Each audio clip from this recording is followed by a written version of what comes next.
hoy tengo el privilegio de darle la palabra a un gran amigo mío, que es muchas cosas, pero aparte también lleva el apellido de un presidente bajo el que no había ni un preso político en Brasil.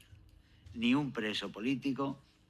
Y hoy hablamos de cifras de 1.800 presos políticos, ya más presos que en algunas de las dictaduras consolidadas. En ese momento voy a dar la palabra a Eduardo Bolsonaro, que es un gran amigo nuestro y que es uno de los arietes de esta lucha por la libertad. Muchas gracias, Eduardo. Gracias.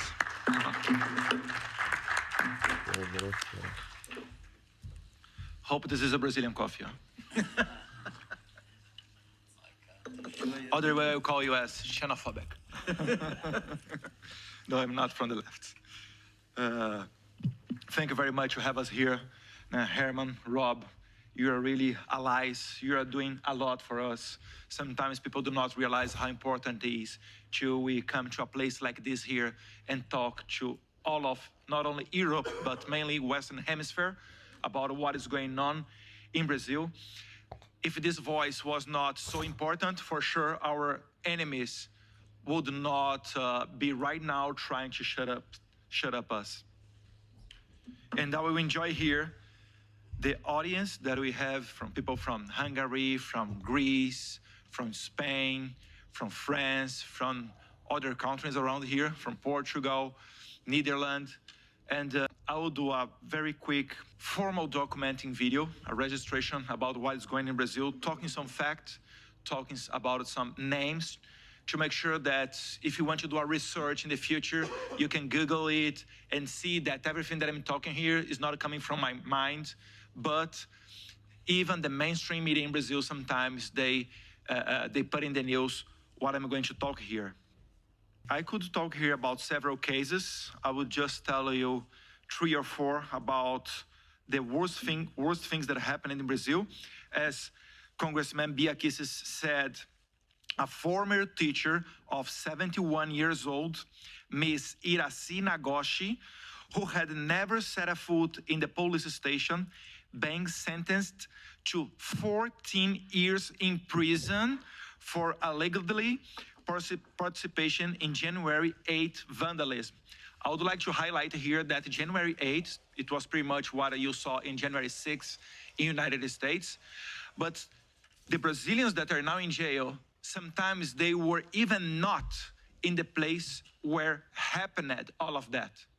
I have to tell you that some people that are taking now 15, 16, 7 years jail sentenced, they were camped kilometers, like 8 or 9 kilometers far away from the 3 Power Square, where stays the presidents of the Republic, the Congress, and the Supreme Court. Also, Gustavo Gayer and also Bia Kicis talked about Clériston Pereira da Cunha, nicknamed Clezão, who died in prison after waited for months to be released from prison, even with the legal opinion of the DA. So the DA said, this guy is sickness. He has a very hard sickness. He would go back to home, answer the court, but at home, not in prison, because he's going to die. And now he's dead. Isn't it a human rights crime? And Alexandre de Moraes, this Supreme Court justice, he did even not take a look in the process for months. I also could talk here about the arrest of the Congressman Daniel Silveira. This is one of the most horrible things. Sentenced by the Supreme Court to almost 9 years in jail for having made a video criticizing justice from the Supreme Court. Daniel Silveira received a presidential pardon from President Bolsonaro. Listen, this congressman was in jail. President Bolsonaro, at that time, he was president, Ms. Gall. He said, here's the presidential pardon. And we saw, Julia Zanata, in several cases, drug dealers, murders, all the bad kind of people receiving this kind of thing from presidents. Always they went back home. But Daniel Silveira, when Jair Bolsonaro did not get reelected, the Supreme Court overturned the presidential pardon for the first time in the history of Brazil. And now, this guy, a congressman just like me, Biaquices, Gustavo Gayer, Ricardo Salles, Polon, Julia Zanata, now he's in jail because of video, okay? Because of video.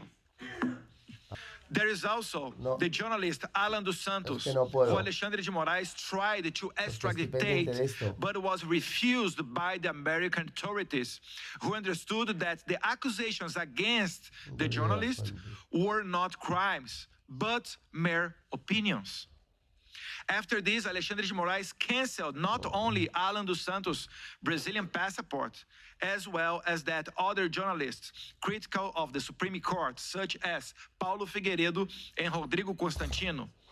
At least Paulo Figueiredo says he was never even named in the process to be able to defend himself. I know it's crazy. Né? Today, all these journalists live in the United States.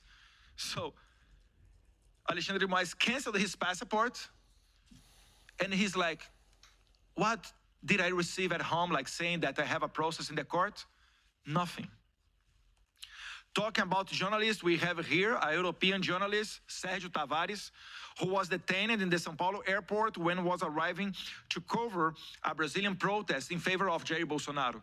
And the federal police, when detained Mr. Sérgio Tavares, asked him about vaccines, about his opinions in the Supreme Court. But coincidentally, he interviewed President Bolsonaro 2 weeks before. Is it a democracy? In your countries, do sometimes journalists go there to cover some facts and the federal police stop them in the airport? Oh, I would like to know your opinion about vaccines. What's your opinion about this justice of the Supreme Court? We are not far away from Venezuela. And it took us, what? Less than 2 years? Lula da Silva administration, they have 1.5 years now. In less than 2 years, this is my country. And it reminds me, Gayer, when I talk with our Venezuelan friends, they always warned us, as very good words used here by Mr. Bouchardet. Be careful. We never imagined, Ricardo Salles, that it would happen with Venezuela, and it happened. Yesterday was Venezuela. Today is happening in Brazil. Maybe tomorrow in Spain, in Netherlands, in Portugal. I don't know. In Brazil, we even have a kind of a joke, but a serious joke, saying that a crime that have the highest rate of punishment is criticizing the Supreme Court. If we go to the streets, get a pistol, a knife, whatever, and we kill someone on the streets, I guarantee to you, you will not take 15, 16, 7 years in jail. Never, ever. Going on about the Twitter, this mission to bring light to the events taking place in Brazil occurs at the exact moment that the Twitter Files Brazil scandal comes to light. I would like to highlight 2 points before of all. First thing is, Elon Musk, the owner of Twitter, current X, bought Twitter in October of 2022, during the Brazil's electoral period. So what we are talking here about Elon Musk and Twitter, these things happened during the Brazil election time. Second thing, Alexandre de Moraes, the Supreme Court Justice, he held the position not only to be Justice of the Supreme Court, but also the President of the Superior Electoral Court, which is the body that administrates and judges everything related to the elections in Brazil. In a recent statement, Elon Musk said that Minister Alexandre de Moraes ordered Twitter to block profiles, include those of parliamentarians, without even the right to contradict or broad defense. And he instructed, as Ms. Biaquices here said, he instructed Twitter to do not inform the blocked users that the order came from him. What else can I talk about this? I'll be very honest with you. Elon Musk has to prove what he's talking. And the other congressman, Nicolas Ferreira, the most voted ever congressman in the last election, he asked by Twitter using X, Mr. Eduardo Kader, Elon Musk, could you please provide us more information about what you're talking about? Do you know his answer? I will do that. But first, I have to take out from Brazil my employees because they are threatened to go to jail. This is very serious. Elon Musk, please, he's not like a Bolsonarist, as part of the media of Brazil is talking now, the Bolsonarist Elon Musk. Or even the Trumpist, because he said by his own that in a couple of years ago, he was used to vote in the Democratic Party. I mean, left wing. So this is not someone from our bubble. This is not someone like a regular guy. He's the most, or one of the most, the richest men in the world talking about it. In response to Musk's recent statements, Alexandre de Moraes decreed a fine of around 17,000 euros per day per each profile that Twitter unblocks.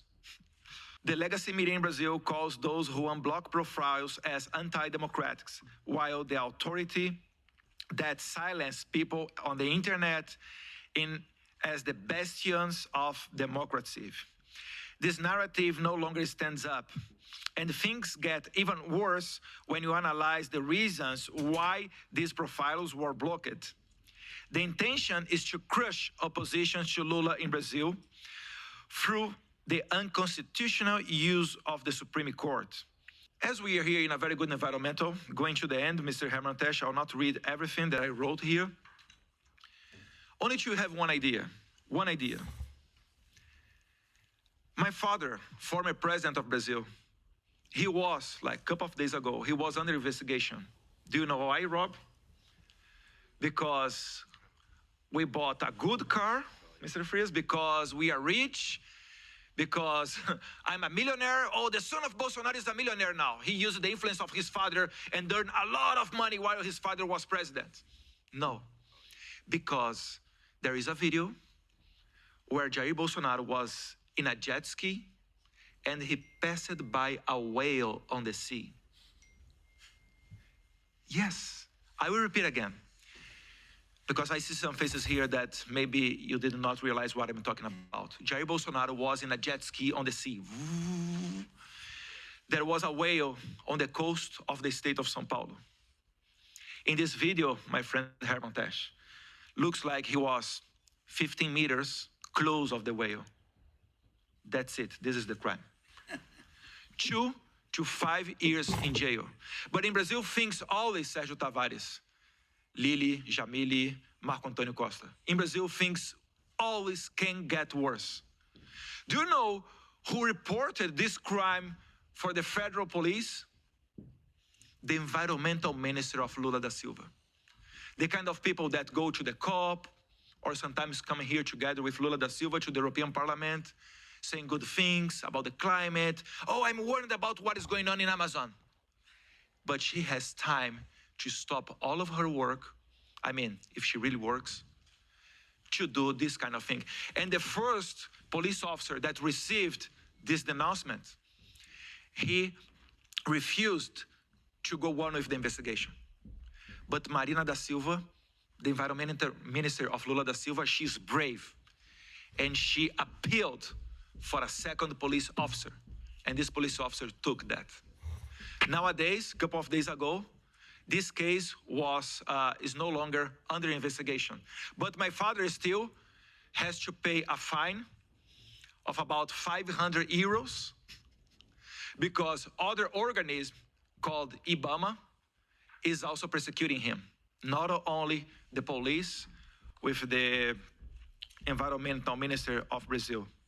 So going to the end here, one of the practical results that we already have here with the invitation of Mr. Rob and Mr. Hermann Tertsch is that yesterday, the chairman of the House said that there is no room to revoke the regulation of social media in Brazil. Because everything that is coming up, Mr. Bouchardet, about the Twitter files Brazil, the press noticing that we are here, he said there is no atmosphere to vote the regulation of the social media in Brazil. What is a victory to us? We are very happy with that. And in Brazil, part of the media is starting with a narrative saying that Eduardo Bolsonaro and some other congressmen, we are talking with Trump, with Elon Musk, with our friends from Chega and Vox. In this article, in some of the press, they said that I retweeted Santiago Abascal and I retweeted André Ventura.